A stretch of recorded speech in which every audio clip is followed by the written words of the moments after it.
And good evening from Philadelphia. Frank here with another episode of UFO News Network Sunday on a Thursday night tonight. I'm losing track of what day it is. And let me head right on over to my co-host, Chant, to introduce our very special guest for tonight. Thank you, Frank. Yes, we do have a special guest. It is John B. Alexander, PhD, is a retired senior Army officer with nearly half a century experience in special operations, intelligence, and research and development. A Green Beret combat commander in Vietnam, he later advised senior Ministry of Defense officials in Afghanistan. His second career was at Los Alamos National Laboratory as the progenitor of non-lethal warfare. He served on National Research Council, Army Science Board, and NATO Studies, and as an advisor to the National Intelligence Council and Special Operations Command, recipient of the DOE Nuclear Weapons Program Award of Excellence. He was inducted into the Aviation Week and Space Technology Laureate Hall of Fame and is listed in Who's Who in Science and Engineering. Educated at Walden University, Harvard's JFK School of Government, and MIT's Sloan School, he has made presentations on all 8 continents. A former senior fellow of a DoD university, he is author of many articles, monographs, and books, including UFOs, Myths, Conspiracies, and Reality Denied, First-Hand Experiences with Things That Can't Happen But Did. Welcome to our show, John. Thank you for being on with us tonight. No, that's a pleasure. How are we doing? We're doing great.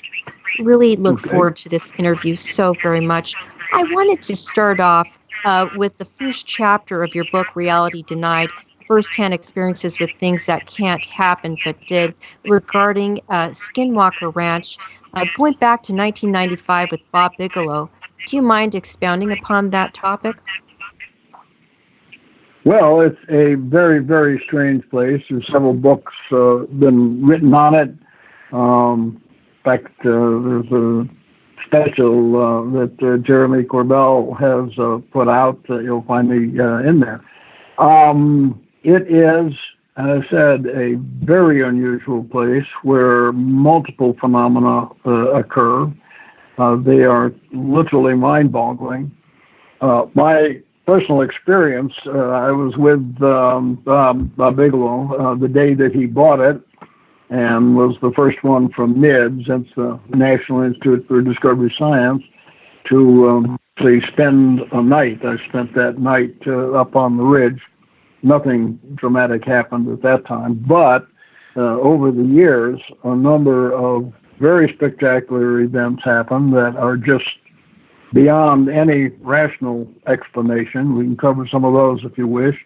But the big problem was that it kept morphing. I understand that some of the phenomena are still going on. I might point out that these predated NIDS, Bob buying the ranch and NIDS exploring it, and probably has a history in decades, if not centuries, of anomalous phenomena.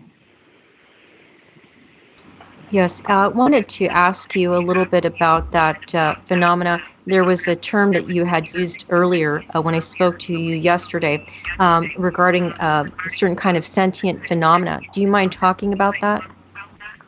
Oh, not at all. It's a term that I coined, and it came about after spending considerable amount of time, literally years, on and off at the ranch, and noticing how the phenomena changed. Now, I might mention this is not totally new. People who study various phenomena have known about what the trickster, Pan, Cocope, these sorts of entities appear, throughout literature around the world. But the point was that, we had a ranch that was fully instrumented, and we had cameras going 24/7 and people up there repeatedly, and lots of engineering work that was done. And what I noticed was that the phenomena was always one step ahead. And when I said it was, I said precognitive sentient phenomena.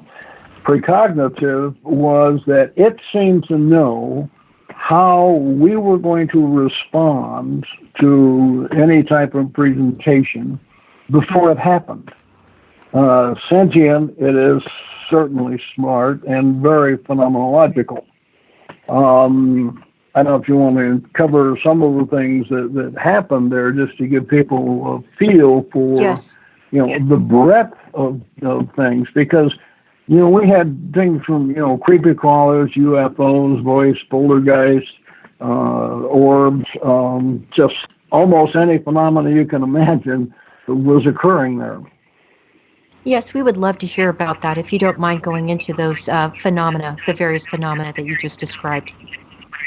Well, as many people now know, Terry Sherman and his wife owned the ranch, and that's who it was bought from. Excuse me. One of the first things that happened when Terry bought the ranch, and by the way, one of the things to remember, this is always a working ranch. It was never just a laboratory per se. We were taking advantage of the ongoing situation. But anyway, he's out there one day and he sees this big dog kind of trotting across the field. And as it got closer, it says, "Oh, that's not a dog, that's a wolf." And as it got closer and closer, and they said, "Well, it must be a domesticated wolf." And Terry's a big guy, and this thing walked up to him, and his head was like in his chest, allowing the pet with him and all that. So Terry goes back to work, and he's got a small pen there with cattle in it, and including a calf. And typical metal railing. And so what happens is the wolf reaches under the railing and grabs this calf, several hundred pounds, but still grabs it by the snout and starts pulling it out.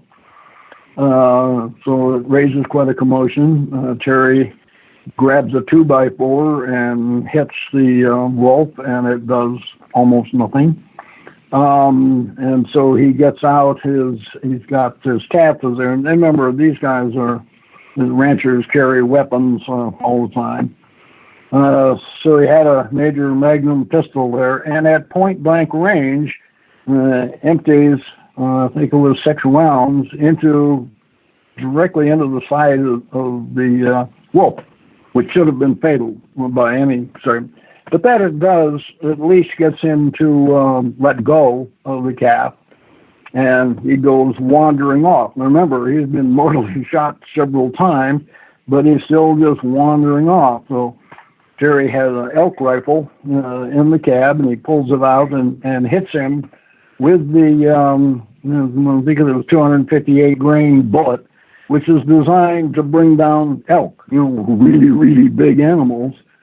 And one of the things that happened is they could see chunks of flesh or something exiting the wolf, but it kept walking and eventually disappears. Most remarkably is they went over and they picked up this stuff that was sitting on the ground, and it was putrefied.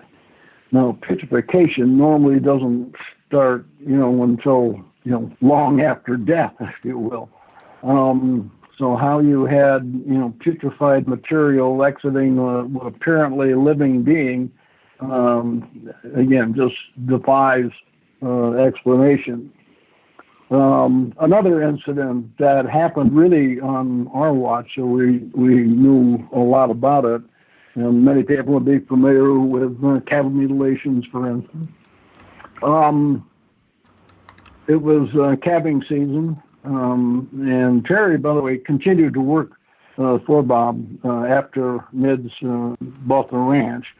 So he goes out, and it's calving season, sunny morning, and he goes over and he finds a newborn calf. And what you do is you tag it and you weigh it, and you tag it to identify it with the mother.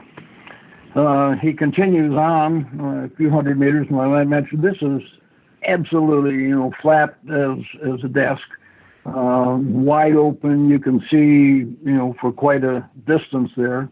There's visual obstruction, and he finds another newborn, and he tags it and weighs that, and he comes back. Now, the elapsed time is probably around 45, 50 minutes, so not much. Calf 1 is dead.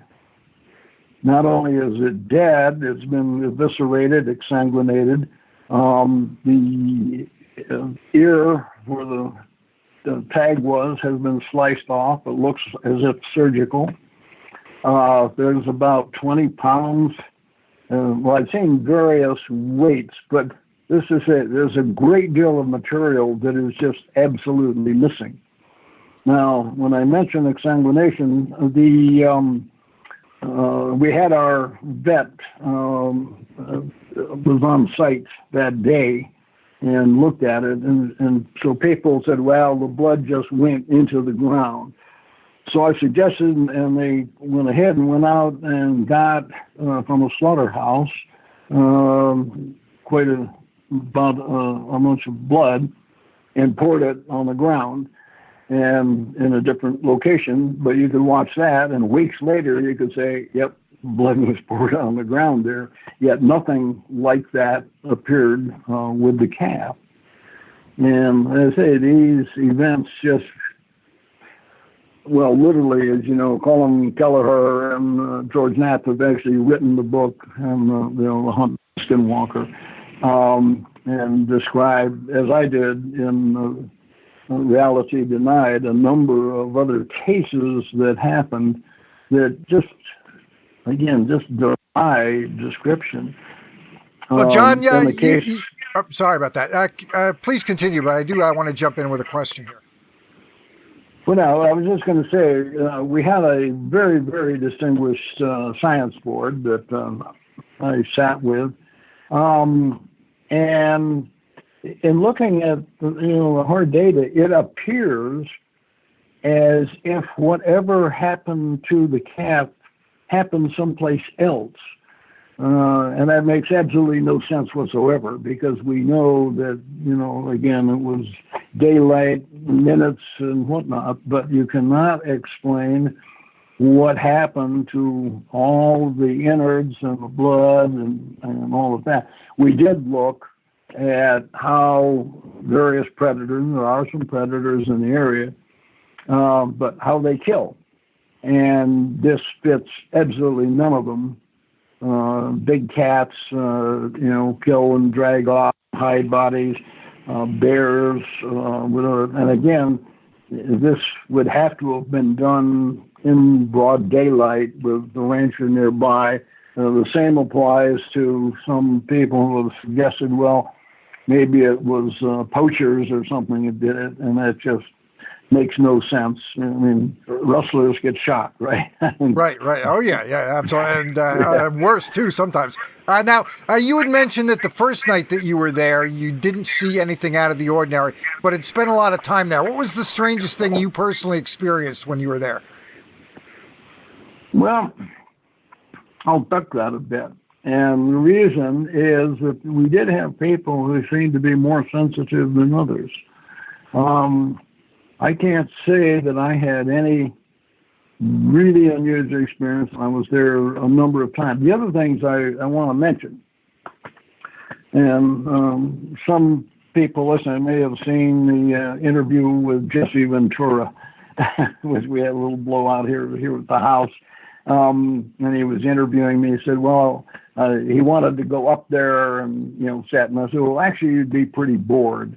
And I think that's true for, and there are now tours, by the way, that take people into the area.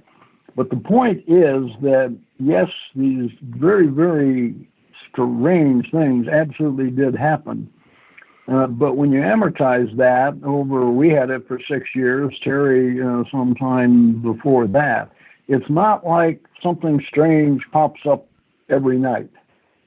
And as I said, with the precognitive sentient phenomena, what we noticed was that these phenomena kept morphing. And every time that we, try to study it, it, and whatever it is, it was in control. And it would say, oh, you like that? Try this. And you'd get something different. Or something would happen just off camera and whatnot. And I've run into that in many other researchers as well, where things, you set up cameras to capture things that should be there and they aren't. And there's other cases where they aren't there and they should be. Right. Now, you had mentioned the A word, amortization. I think that's a very interesting word I've heard you use in connection with UFOs, and that the military is not really interested in them, in the sense that they come up once in a while, now and again, these very incredible sightings, but it really doesn't have that big an effect on the military because, there's one here, one there, spread out over time over the entire planet. And that's why you were saying the military is not that interested in UFOs, or not interested in UFOs. And in fact, that is one of the things that Lou Elizondo has said. He couldn't get anybody interested in this subject, and would like to know your thoughts on that. I think that's a pretty sharp comment, and it doesn't get made often enough. Yeah, 30 years ago, I actually ran a study much akin to what Lou has run this time. Interestingly, our findings are almost identical. The main difference was that he was actually able to get funding. I was not. My group, I had people from all the services, from the intelligence community, from aerospace industry. They had to, we had to know who they were and be interested in the topic. They had to have top secret SCI clearances, and we did meet periodically. FOIA, Freedom of Information, had just come into vogue at the time. And so I had come up with a time with the Advanced Theoretical Physics group, thinking that nobody would think to ask about advanced theoretical physics. Part of the thing was that they would not have any written records.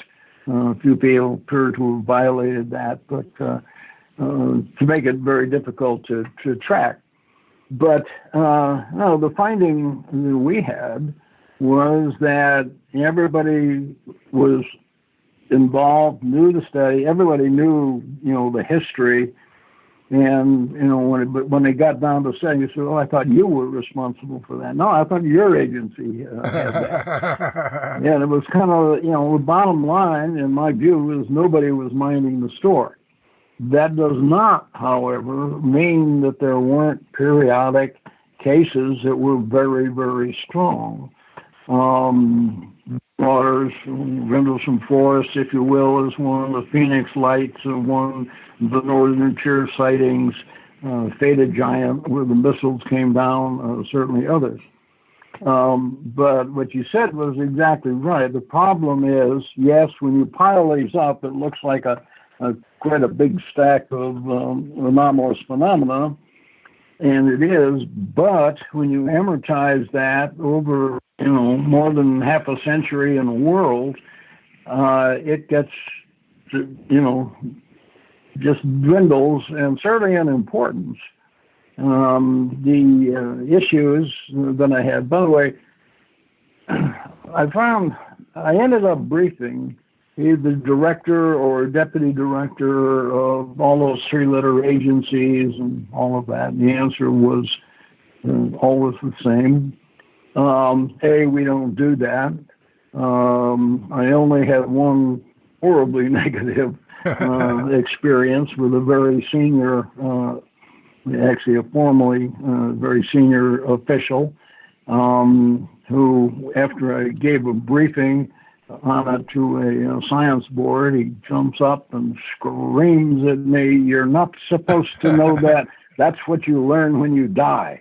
I said, picked up my phone. Excuse me, I thought we were in a science meeting here, but no, everybody else. And what I tried to do, by the way, is get them pregnant. And by that I mean I would always ask for something and always got it. And you've taken. Oh, I'm sorry. Go ahead. Please finish. No, that's fine. Oh, okay. Yeah, you've taken your interest in this topic a little further and have gotten into contact with experiencers, including Christopher Bledsoe. Before you go into that, Frank, I have a question from Rodrigo Vera, who wanted me to ask John if he feels like there's anything underneath Skinwalker Ranch. Is there any what? Anything underneath Skinwalker Ranch. That is his question. Dirt. Dirt. By the way, but that's a little more interesting than you might suspect. And Yes. The reason I say that is that when they bought the ranch, there was a covenant from a rancher several iterations back that said if you're going to disturb the land, you had to notify them first. And never could figure out what that was. What they did do is bring in some heavy equipment and just start digging around. And the idea was, let's see if we can percolate some interest here. It was not terribly successful, but at least we're trying to do that. But again, the phenomena was happening on, above, around. It did not end, at the reference sites of the ranch itself. Obviously, things going on like the Garcia Ranch to the east and in the general area. And again, this has been known, by the Native Americans in the area for a long, long time. And it was an area that for many of them was you just don't go there. I wanted to mention I contacted the superintendent, Thomas Winterton of Skinwalker Ranch today, who I've known for a while. And he did share with me that currently the new owner is, he did say they are witnessing and capturing many anomalous events. The ranch is actively involved in scientific related research, and the ownership has invested significant resources in order to find more answers regarding paranormal related research. Wanted to go ahead and move along to the very fascinating story about Christopher Bledsoe and yourself regarding the personal experience that you both had together. I think, was it at Mount Charleston that he and some friends were visiting from Las Vegas and there was a temporal experience in an orb? Well, that's much later. We did go up on Mount Charleston when he was here. The interesting piece there is we were screwing around, literally trying to evoke UFO sightings or something, and we had balloons with chem lights and stuff like that, putting them up in the air. But what was interesting is, and I took a number of pictures. This was flash photography because it was late at night, very cold. We were about 9,000 foot level in November and probably around freezing temperatures. But what we showed up is there were pictures that were just very straight, and the next picture, something that looks like orbs in the picture that, not sure what it was. Now, in the main story, and Chris's story is ongoing. This is not something that has stopped. And periodically, once a month, every week or so, I would get either still photos or videos of things that were happening there. Most of this was orb-like things. Now, have you had Chris on so the basic story is known? We know it a little bit. We've spoken to him privately, but he has not done the show. And I did actually speak to him today, and he did tell me to tell you hello, just so you know, that he's absolutely thrilled you're on tonight. Yeah, great family, by the way. And they have suffered because of publicity, and not only from the local folks there. They do not have a lot of praise for MUFON and some of the UFO investigators that have come in. The initial story begins, I think it's 2007. It's winter. They go, he, his son, and a couple of other guys go down to the Cape Fear River, which is not far from where they lived at the time. They've since moved. And they're going to go fishing. And so as it's getting dark, they build a huge fire. And Chris decides that he's going to walk back up the hill. And there's kind of a wooded area for 200-300 meters, and then fields. This is a transitional area, I might add, where you have between towns and rural and whatnot. So he goes up, and he says as he goes up the hill, he sees these two huge glowing objects in the sky. And there's probably some missing time, and definitely some missing time and whatnot. I've got to truncate it because when Chris tells the story, it literally takes hours, which I have on tape. But there's a personal angle that I'll get to in just a minute. Anyway, he thinks that he's been gone about 20 minutes. He comes back down the hill. The fire is just about burned out, and it had been roaring and, scheduled, run for hours. Trucks have been moved, and his son is missing. And he goes, what's happening? He said, well, you've been gone for hours. It's now about 11 o'clock, and they go up, walk up the hill. I got to truncate some of this, but anyway, they find Chris Jr., who's hiding out there behind some trees, and he said he's been chased by some very unusual creatures of some kind, scared to death. So they gather him up, they go back down, and there's now some more UFOs that are up and down across the river, throw everything in the car, go zipping off. A number of things happen, but he finally gets home, and Chris sees something peering in the window of his house. Now, the area that he lived in had several acres. It was quite a big backyard to it, if you will. So he goes out and he's chasing it, and whatever it is starts chasing him. And he runs off, and finally he gets kind of exhausted, and he turns around and he has this telepathic conversation that says, okay, you got me.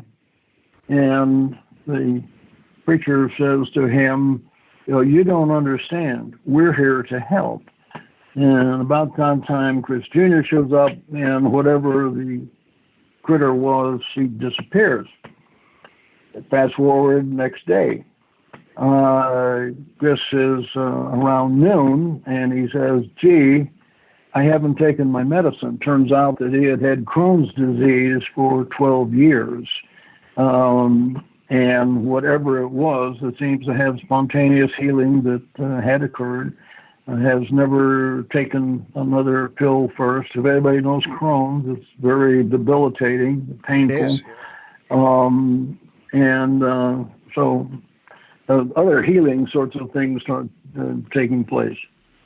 Come forward a number of years, and I hear about this, and I had interviewed him. So we go, my wife and I, to visit the family for a few days. And what happened then is we go down the Cape Fear River late in the afternoon, again getting along towards dark, and he does the same thing. He shows us where the various things happen. We come back up the hill. Victoria and Emily, his daughter, get in the car, and they're talking, and Chris and I are leaning against the fender, and he's describing where things happen. And all of a sudden, he stops and says, oh, I think they're here. And within the next 10 to 15 seconds, the thing literally pops into view above us and went zipping off, which is the second time ever that I've seen a UFO. Make a point is it did not fly in from someplace. It was, some people suggested it was an iridium flare. That can definitely be eliminated as a possibility. But the point was that the temporal relationship between him saying, "Oh, I think they're here," and this thing happening, I mean, it certainly got my attention. I wanted to let you know what Chris said because I talked to him about your coming on tonight and the story that you were going to tell.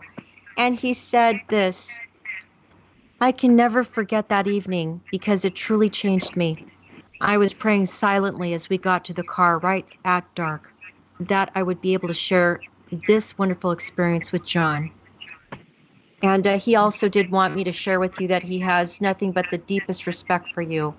And he's very grateful to know you. Well, the thing here is, I mean, I had met him before and listened to the story, and I'd frankly put it in the, well, belief, because there were so many things going on. And you go, oh, come on, you know, how can this stuff be true?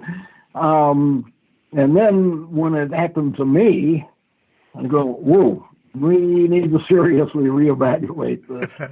And of course, the healings and whatnot continued. There were some other things that happened back at the house as well that indicated that there was something very, very unusual going in that space.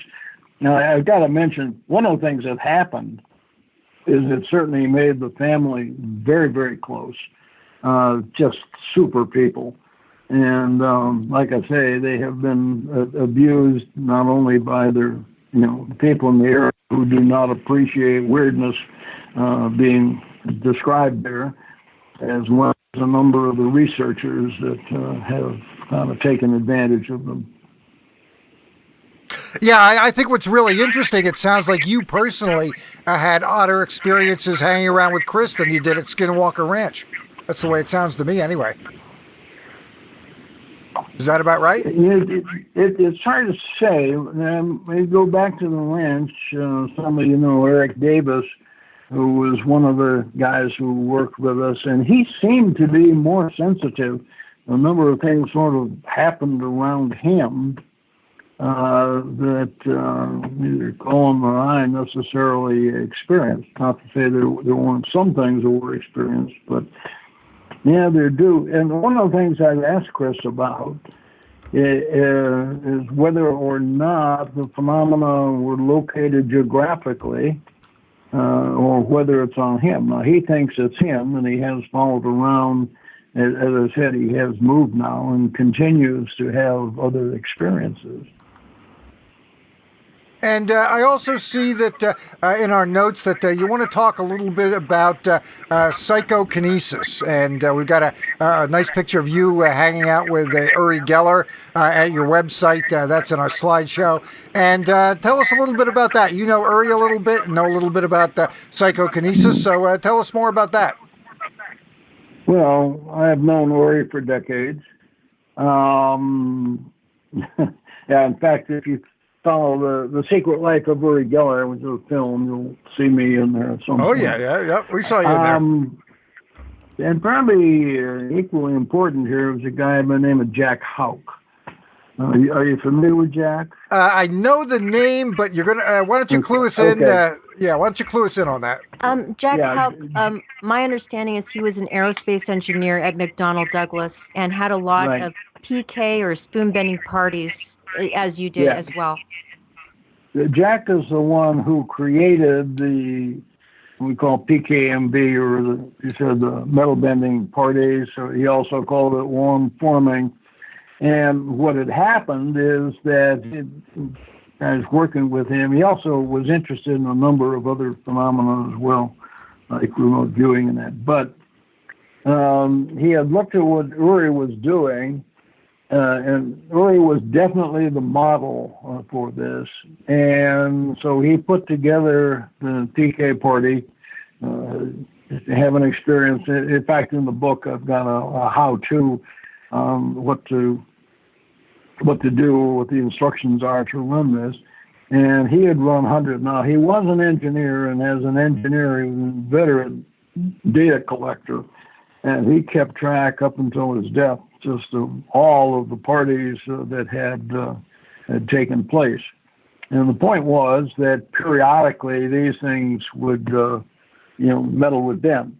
Now, my introduction, I was with, Lieutenant Colonel then at INSCOM, Intelligence and Security Command, and we heard about these things. And so he was working on a major classified program for another agency, but he would come to town periodically. So arranged to we had the first PK party that we went to. Said, boy, that's really interesting. So I asked him to do another one. I notified my boss, and someone knew that was General Stubblebine. And so we arranged to have, I was living in an apartment in Northern Virginia at the time, so we had a number of folks over. If anybody knows the history of these things, Andrea Poharich was there, and Gaiman was there, who becomes very important, and a number of others that were very interested in psychic phenomena. So the point is that we're doing the PK party and that, and Bert Stubblebine is sitting directly across from Ann Gaiman, who was then a very active medium. And lo and behold, you get to the advanced, what we call the advanced course. This is where you're holding up a pair of match four. And she's holding it up, sitting across from Bert, and this thing drops a full 90 degrees. Again, no physical force whatsoever. And that's when we went, uh-oh, Now, were you able to do any spoon? Happened, didn't it? Were you able to do any utensil bending yourself? Well, was coming. This is what gave us the impetus. So I started doing PK parties, and some of them at very, very high levels, in various agencies. And Bert would have. We had Lovin. We had. The INSCOM was an organization that was global in nature, so we had, there were Americans, but stationed literally around the world, and every quarter they would come together to discuss plans. And remember, this is the bad old days, okay? We're talking about, targeting the Soviet Union and whatnot. And so we conducted a number of these parties. And the point was, because I kept getting, we going to do bend tank barrels? And say, no, I'm more interested in electrons. No, remember, computers are just really cranking up at this time. So all I got to do is to move, very small amounts of energy, move electrons and whatnot. And the other thing was that we would bring these commanders. They were mostly colonels, few generals, a few lower-ranking people, not much. So we had this particular session at the Xerox Center. So we were sequestered. Fortunately, we had our shrink with us. So what happened is I'm in a horse shape, and I do the beginning session, taking them through the process. And the most amazing thing that I ever personally witnessed in this arena happened that evening. Because I'm sitting there, again, I can't see everybody, and I hear these guys yell. And this fork is over a full 90 degrees. I was a little trepidatious because let's understand there were a lot of people who did not like the idea that we were doing these things, but because of Bert's rank, that they kind of had to attend. But I might mention, behind him was a GS-18. It would be a 3-star equivalent science advisor who had seen that happen. And then with all of us watching, this bent came back up to upright and back down again and then halfway.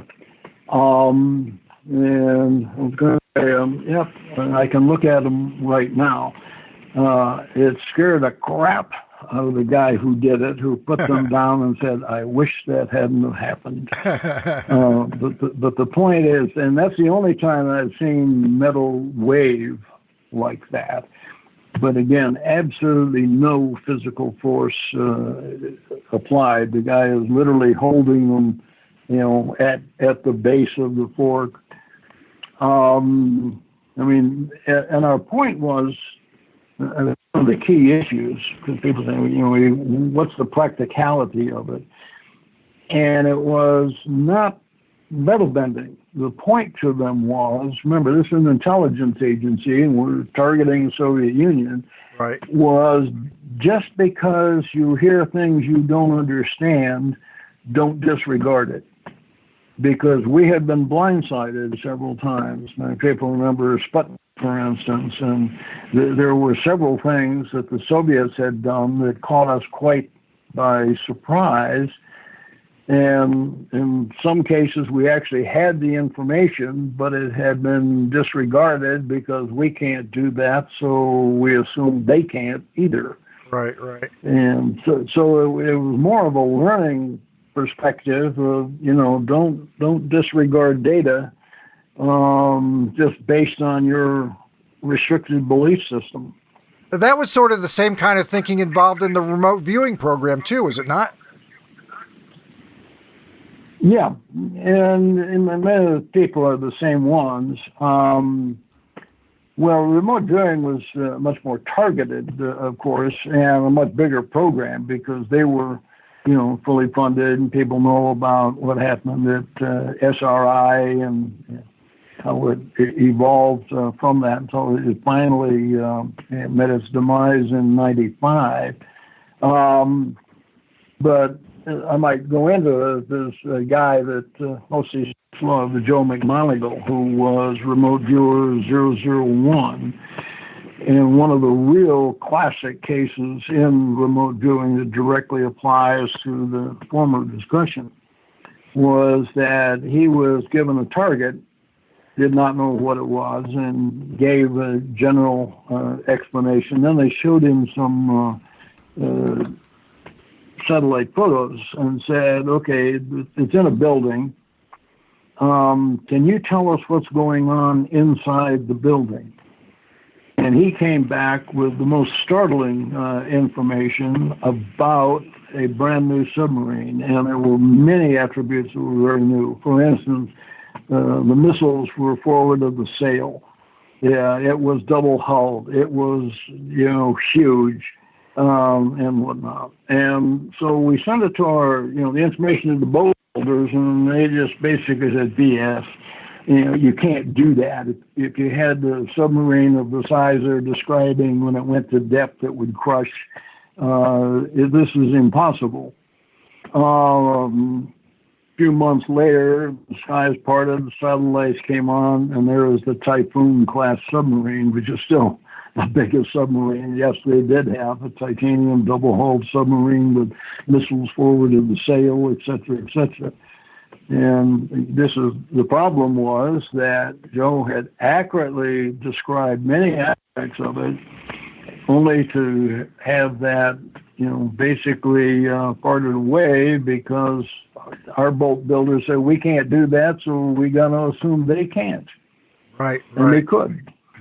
There was also a great remote viewing hit that has been talked about where one of the viewers, I can't recall which one or if that person was even ever named, but where a Soviet spy plane had crashed in Africa. And of course, we obviously want to get our hands on that for reverse engineering purposes. And the viewer was able to locate that crashed plane in Africa.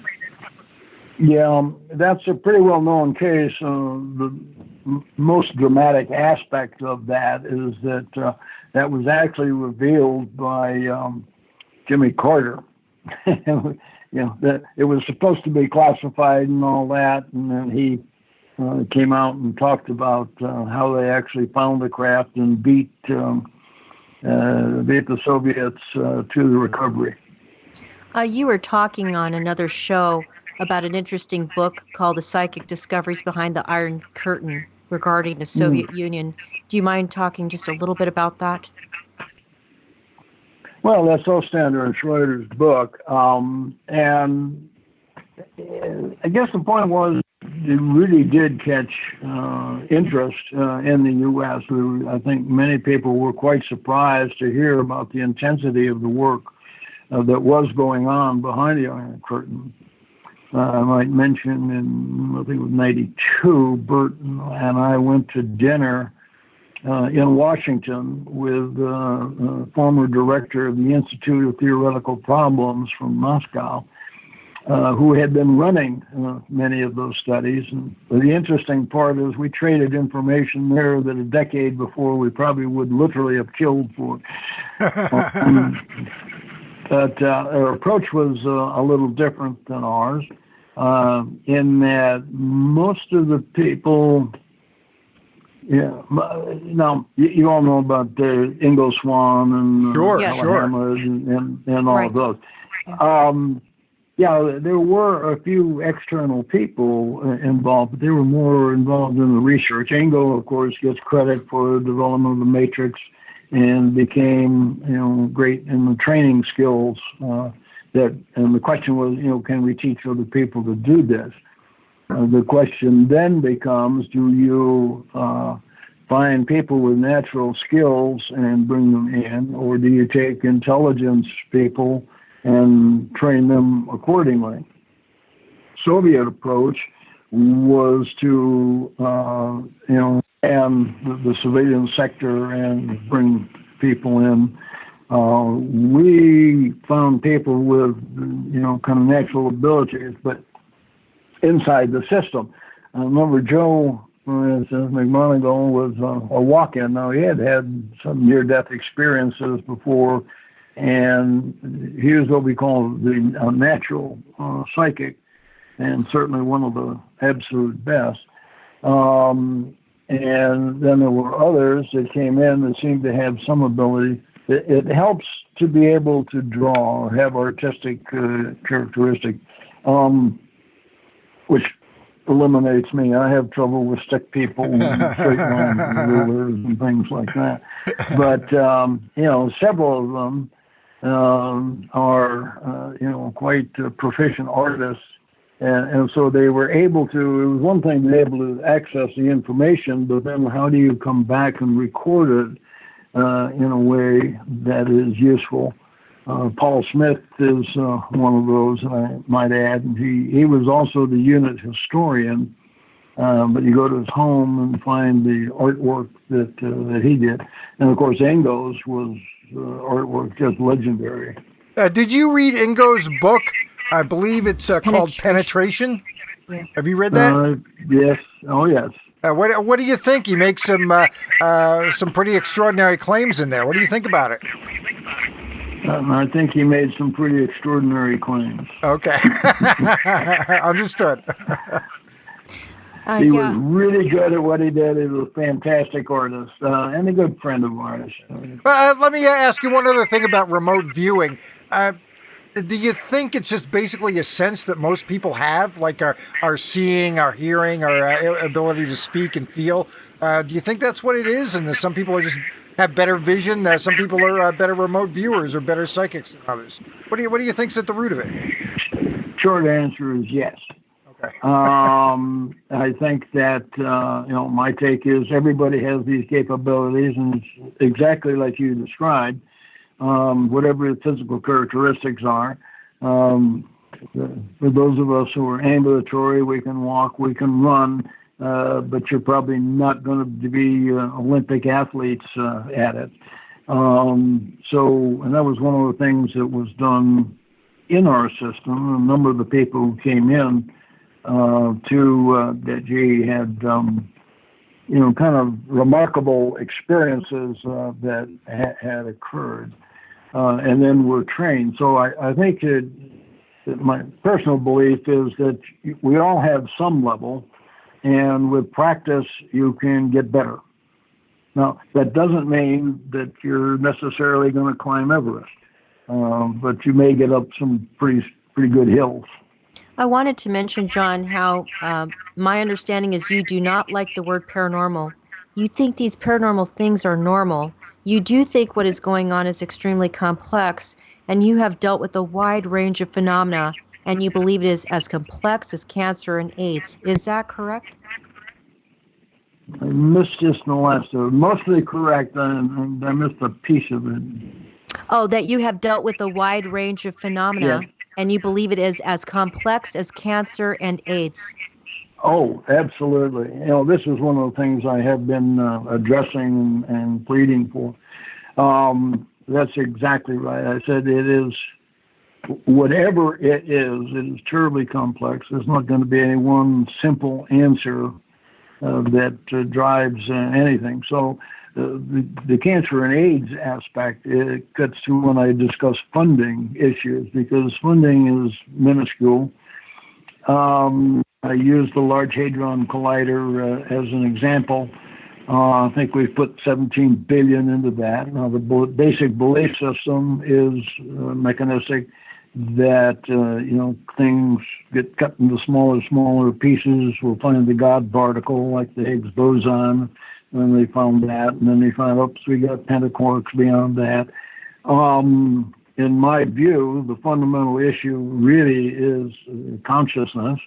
That's not totally new, but my point is that we spend huge amounts of money to validate these materialistic beliefs, and yet when it comes to these phenomena, I've checked with a lot of people, and my guess is all over the world, and if you incorporate all of these phenomena, maybe you'll find $10 million a year.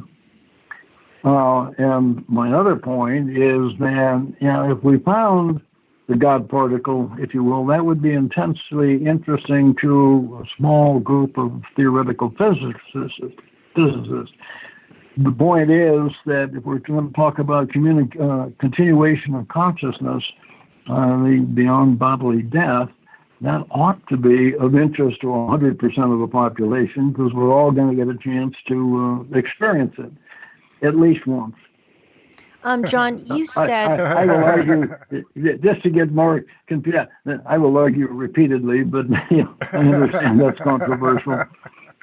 So John, what you're saying, Chant, if I could, what you're saying is that basically you're interested in reincarnation as well, basically. Yeah, well, remember, when I finished my doctorate, the head of my committee was Elizabeth Kubler-Ross. She's the one who brought hospice to America, and she was along with Raymond Moody when they were first talking about, publicly about near-death experiences.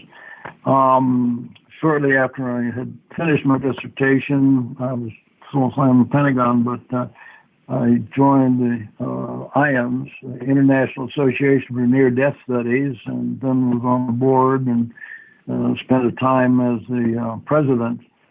So got to hear a lot of very phenomenal stories. And I think when you look at some of the key ones, it just, again, defies all rational explanation. And it's, again, personal view. Don't want to upset people's belief system, but that I think it's almost a surety that consciousness continues beyond physical mortality.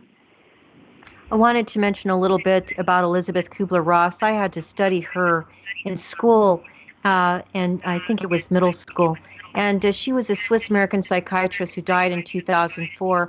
And also, I'm just reading a little bit of her biography. She was a pioneer in near-death studies and the author of a groundbreaking book on death and dying, and where she discusses her iconic theory of the 5 stages of grief, also known as the Kubler-Ross model. When I studied that model in school, it was really an astounding model. She's so accurate in my perspective regarding it. And also, she was talking about death and the celebration of it, actually, rather than a negative aspect of it. She was definitely a pioneer. I might say one of the things I missed, has not happened, is that she promised me that after she transitioned, she would, quote, pinch me on the tush. Well, now the real question is, did that happen? Well, no, I was going to say, not that I'm actually aware of. One of the stories that I do recall in the book, though, that happened, see, one of the things she did, this was a near-death stuff, but she was teaching in University of Chicago Medical School, and she started with something really innovative for doctors, like, why don't you talk to dying patients? And so they would have seminars, and they would bring people in for the doctors and have them discuss what was going on for them. Because one of the problems in the medical community, death is viewed, as the enemy. And you also find that as cases get more and more difficult, you see people, the patients getting moved farther and farther away, less contact with doctors. Nurses are a different story. Nurses tend to have much more, face-to-face experience and acknowledge many of the phenomena that they have seen occur. One of the things being studied right now are what they call shared near-death experiences, where you have more than one person who experiences various aspects of what's going on, but very physical. But one of the things that happened is she'd been doing this for a while, and she figured that, hey, this is getting old. Somebody else will certainly pick it up, because it was very innovative at the time. And she'd been working with a chaplain. And so she's given her what she thinks is the last presentation. And they're walking back, and she's trying to get the chaplain's attention, and he's rattling on about something else. And she wanted to reach him on Elizabeth's a little tiny thing, okay? Really very small. She was a triplet, and the smallest of the triplets. And she's going to reach up and just shake this guy. And all of a sudden, here's this woman standing over there beckoning to her. And so she's walking down the hall going like, gee, I think I know this person, but I just can't place her, So they go, and the woman opens the door to Elizabeth's office, and they go in. And so she says, look, I'm here to tell you that you're supposed to continue the work. You just don't stop doing this right now. And about that time, she says, I know who this is. This is Mary Schwartz, who is a deceased patient of hers. And so she goes, Ramey, the chaplain, he would like to hear from you. Would you be willing to sign this note to him? Looking, she's doing reality check. Well, remember, she is a psychiatrist. Right. And so the woman does write her name, and then goes out. Elizabeth is waiting just a minute. She says, wait a minute. So she runs out, and here's this long hallway, totally empty. And of course, they had the handwriting analyzed, and it was Mary Schwartz. I wanted to mention a quote that Dr. Elizabeth Kubler-Ross said, and that is this: consciously or not, we're all in a quest for answers, trying to learn the lessons of life. We grapple with fear and guilt. We search for meaning, love, and power. We try to understand fear, loss, and time. We seek to discover who we are and how we can become truly happy.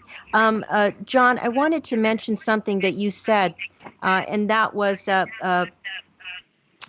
you do not disregard things, because you're basically saying people should not disregard things because they do not understand it. Can you expand upon that? By the way, let's understand, there's also crazy. Yes, yes.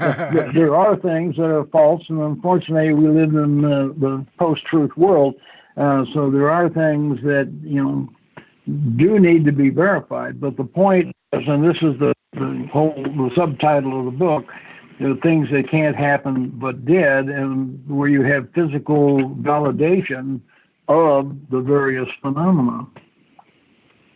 That's a very good point. Moving on to another topic, I wanted to ask you a little bit about a few things, and that is, I'll just go ahead and name them off.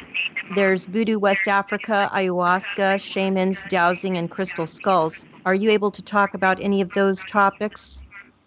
How many days do we have? Well, did you want to go ahead and talk a little bit about the crystal skull? I know folks would be fascinated by Well, that. that's kind of a minor anecdote. Okay. I don't want to read it. It was, the point is, some really weird stuff did happen around that. We have visited shamans around the world. And sometimes it has involved hallucinogens. I've only used ayahuasca twice. I do not care for it. I will warn anybody who wants to be involved. In fact, we can put them in contact with what I think are the right people. It is be very, very careful. This stuff is extraordinarily powerful. And as I said, I've been in the Amazon. I've spoken at the International Amazonian Shamans Conferences 4 times. My wife's sort of a devotee of ayahuasca. It will never be a recreational drug because the side effects are exciting. Likely to run at one end and sometimes two simultaneously. You go through a purging process, which is the preparation to deal with whatever happens. Initially, it can be very, very frightening. Usually the people walk away and say, whatever happened, that was exactly what I needed at that time. We do think it offers a excellent treatment modality in PTSD, but again, with cautionary tale, not for everybody by any stretch of the imagination. When I dealt with, again, shamans just all over the world.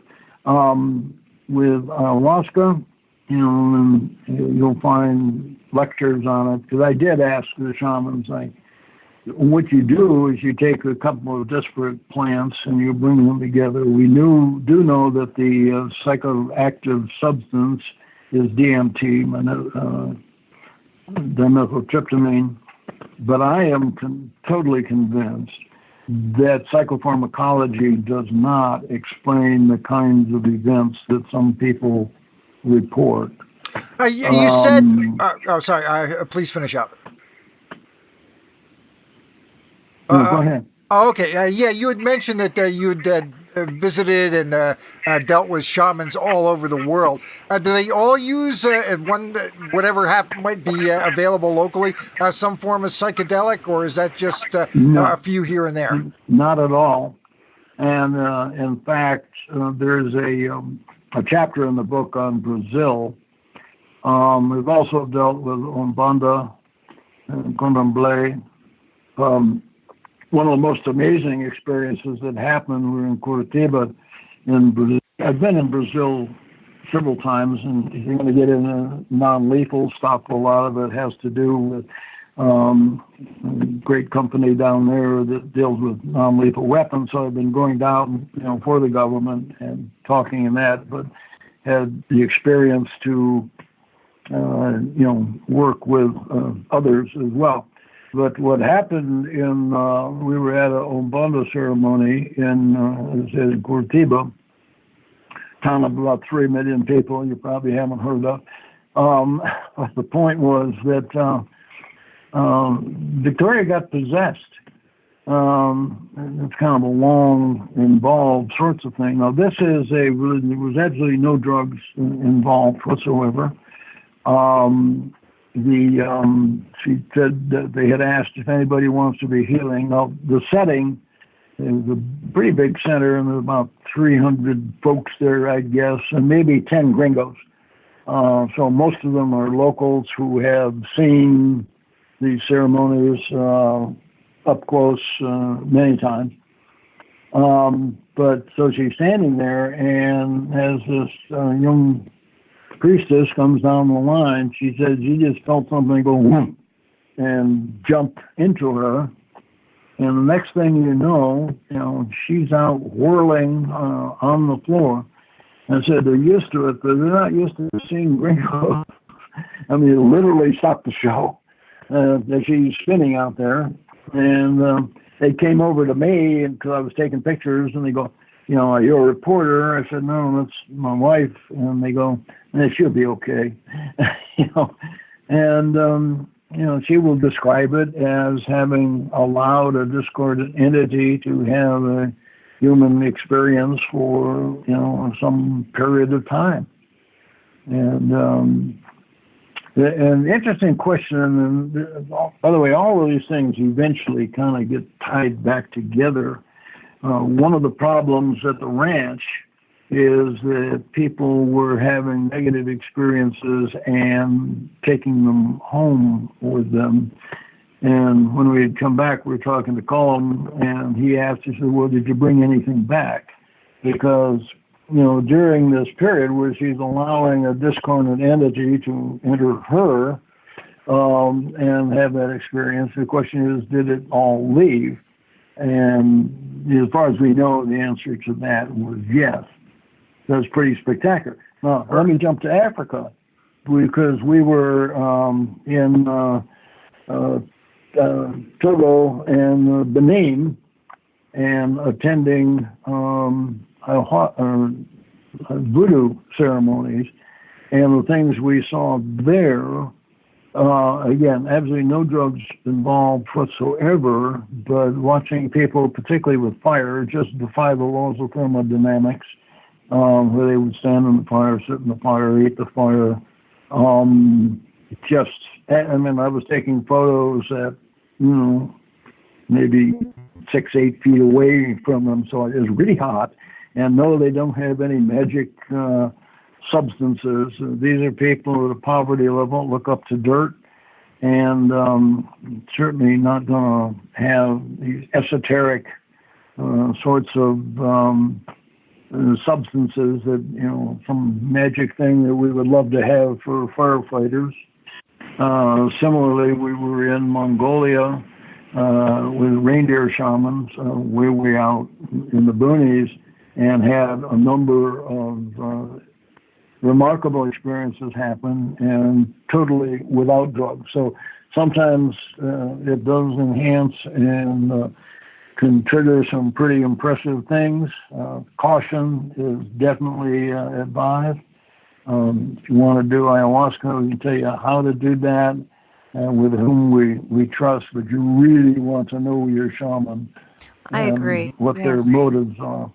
Yeah, that's really important that we let everybody know that some folks who have used ayahuasca, which is actually the combination of two different plants, for spiritual reasons or other reasons, need to be forewarned that there could be severe side effects. You can also have seizures, and there's many other possibilities regarding that. I wanted to move on. I don't see that at all. No, I will push back on that. We have never seen the negative experience is more on the human side, particularly with females that have gone down. We'll find they've been sometimes sexually violated. One of the problems with ayahuasca itself, there are certain things that are put in, but each shaman, kind of has his own, her own recipe. And there's also a number of different types of ayahuasca and used for different things. Some do it for vision, some for healing, some just for spiritual transformation. So, like I said, you don't want to go into it blindly. Yeah, and I agree. my understanding is you really want to do your homework because it's gotten so popular now, and so many people are going down there. Obviously, there's a lot of folks looking to make a quick buck down there who are just kind of jumping in. They really don't know what they're doing, so you really do have to do your homework. That's Yeah, my have a understanding of guide. it. And also, if you feel like you can contact somebody who's done this before, that might be helpful. I wanted Yeah. to bring on the topic of Cleve Baxter, the Secret Life of Plants author, which started off as a failed experiment, is my understanding. And he's the one who also started the polygraph system as we know it today. Was an interrogation specialist for the CIA, best known for his experiments with plants using a polygraph instrument in the 1960s, which led to his theory of primary perception, where he claimed that plants feel pain and have extrasensory perception.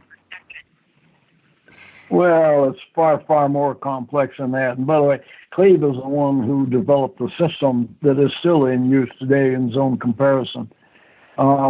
He'd been with the Counterintelligence Corps before, and then went to CIA when they were first formed, and then created his own polygraph school. We had heard about that, and we, with Cleves, and I actually had him under contract, became a good friend. Instead of plants, we were taking a step farther, and that is using oral leukocytes, i.e. the white cells from the mouth, and we found that you could monitor the emotional state of an individual at considerable distances. Don't know how far because we never could figure that out, and it would almost take, a deep space exploration to do that because of the speed at which the information is being transferred. But kind of an interesting one, was a guinea pig for a number of these tests. We had one, I let them screw around. We had a system whereby the white cells are being monitored on a camera. It's showing up on a graph, and then you would use a split screen and you'd be able to see what's going on in the immediate environment. So you got the picture and the screen together. And then we actually did it split it 3 ways, where I was hooked up to a polygraph, to the screen that's going on, and the graph itself. And what I found was I could beat the polygrapher, but I couldn't beat the white cells, which was kind of an interesting trait. We had done quite a bit of work, of course, in counter polygraph sorts of technique. It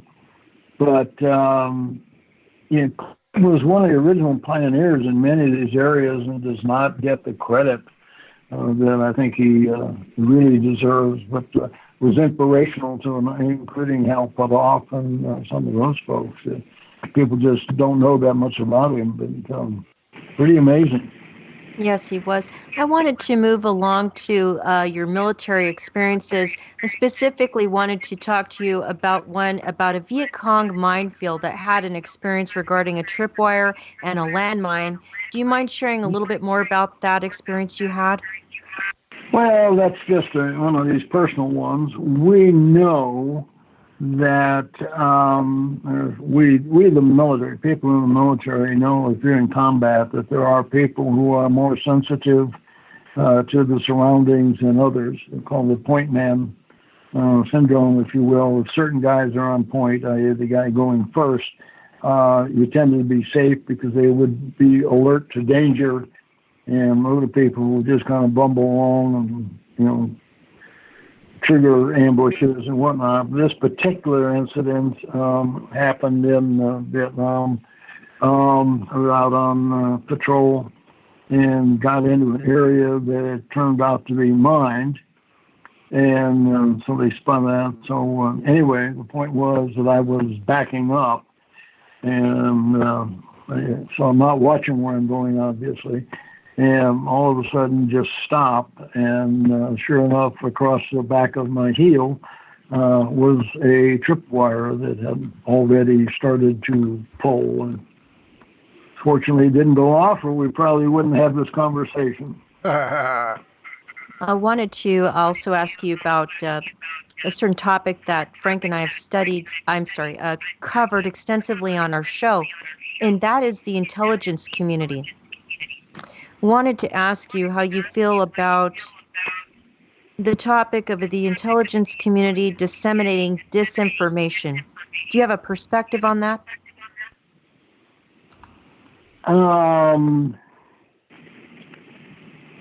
First of all, I don't think almost any civilians out there understand the intelligence community to begin with and what it does and what the complexities are. There are, disinformation. You do at times try to convince, particularly an adversary, that you may be doing something or not doing something, and provide them information that takes them in the wrong direction. A lot of issues in cover stories, it gets into very, very sensitive areas because you really don't like to use it. I mentioned when we talked yesterday, I was also had gone to the psychological operations school, and you talk about white, black, and gray psyops. And the problem with black psyops, if you will, is it almost always comes back and bites you.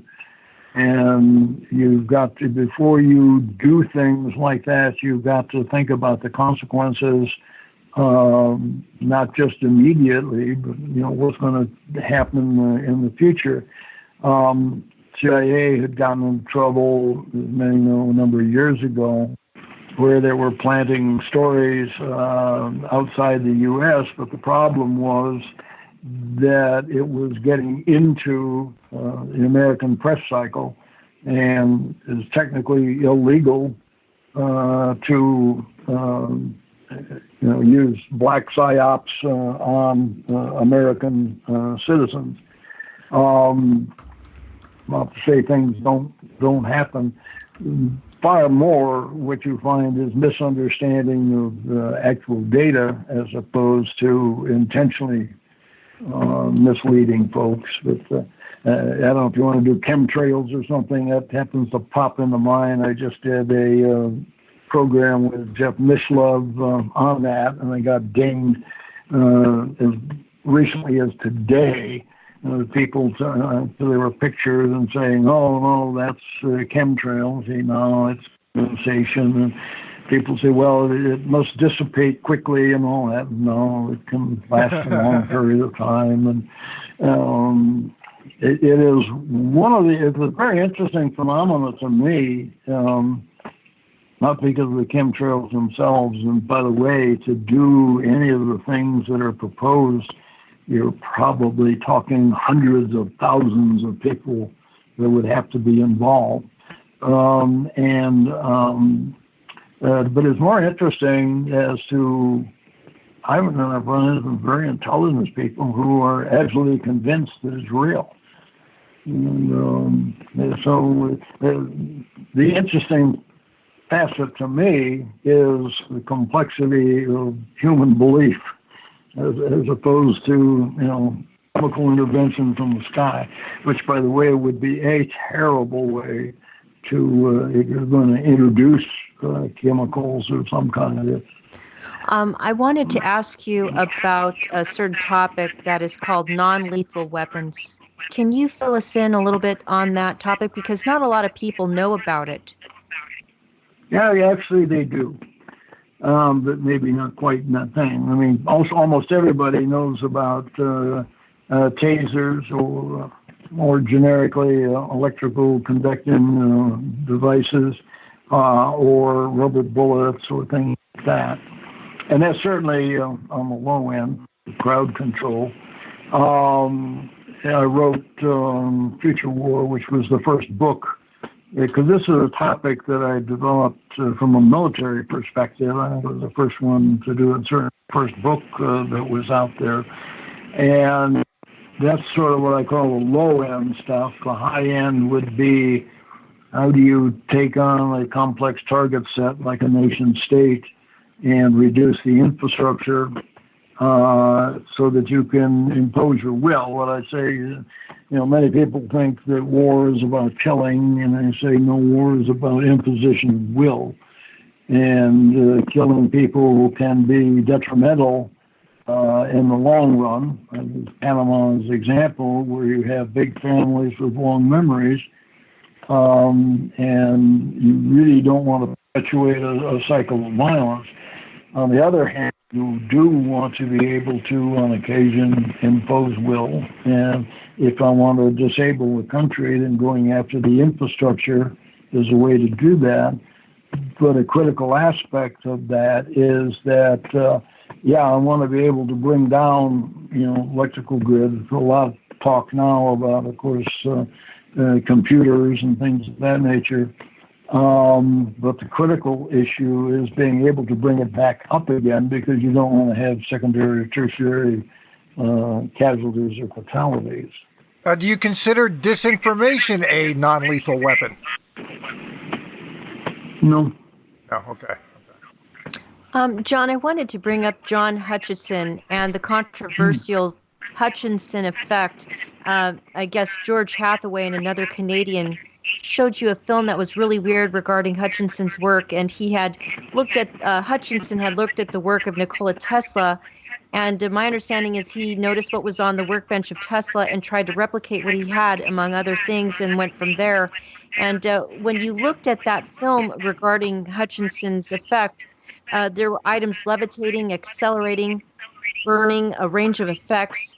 And then you paid them to recreate the situation, but it was a nightmare of a project. Is that correct? Not entirely, but most of it. The problem was that it was, the discovery was, kind of accidental. And there's various versions, and George and I have talked about that. We've heard someone. The explanation I got from John, and he's a terribly complex fellow, and certainly doing something we have no idea what it is, but it's certainly real effects. But this late 70s, sometime in there, early 80s, and the story went that he was living in Vancouver, and he's right about how he was going about things, but he liked sparks, and so he would have Tesla coils and Jacob's ladder, and he liked to sit there.